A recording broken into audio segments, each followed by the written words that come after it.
that gets to be awfully expensive for everyone. So we tend to push it as close to the action as possible is our philosophy. Right, right. That makes sense. And so with all of those people and departments that you just described, what's the overall, the total size of your group? It's about 100 if you add them all up. Yeah. Okay. And that's serving the global.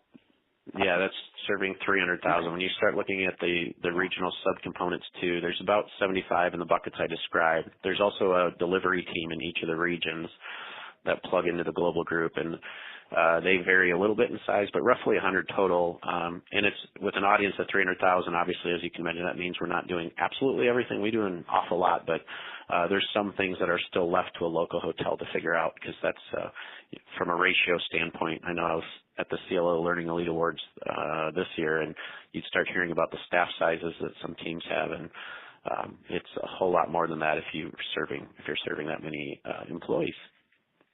Yeah.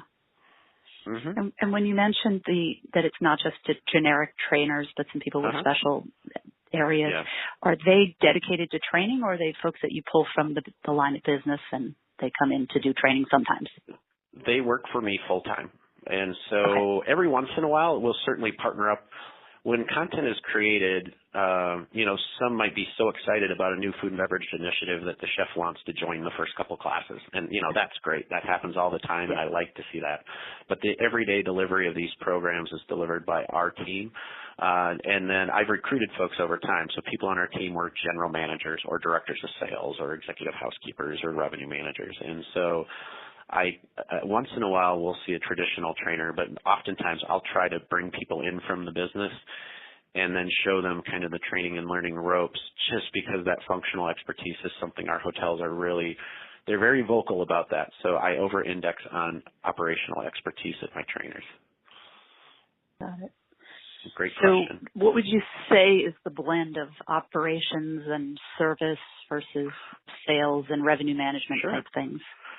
I would say, let me stop and look here quick. I would say a third is certifications, the initial department head certifications of key roles. And I'm going to see if this comes out about right. I'm pretty sure this is about on. And so that's 30% right out of the gate, are just those core certifications. So of the other 70, it's a pretty even split. And it depends on what initiatives are happening, and what we're trying to really drive. But we'll typically see, I'd say 30% in revenue and sales, 30% in quality, food and beverage, and engineering type topics. And then I would say there's my 10% other, like leadership. It's interesting.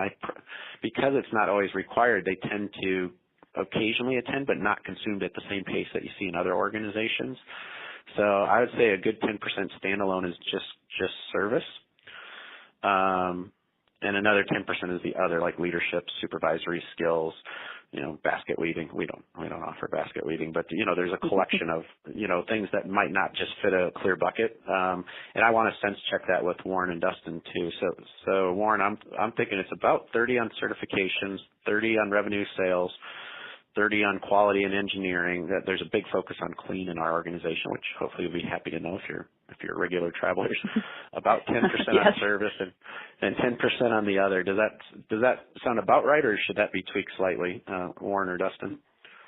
No, that's the right mix, Gary. You got that spot on. We do definitely a lot in certifications and operations training. That's definitely about 90%. You're right with that mix. Yep. Yeah. Great. And so I know that things are kind of changing in the hotel industry with online booking and, a lot of the interactions that your people in the properties have with customers are going to require maybe a little bit more sophistication, where it's not just a straight transaction, booking a reservation. It may be accommodating a special need or helping them in a particular way. Do you find that you need to do an increasing amount of sort of soft skills training to accommodate that change? Absolutely. And where I would capture that is in the area of brand service culture. there's growing interest, and we're spending more and more time on very customized service training because it's a branded guest experience.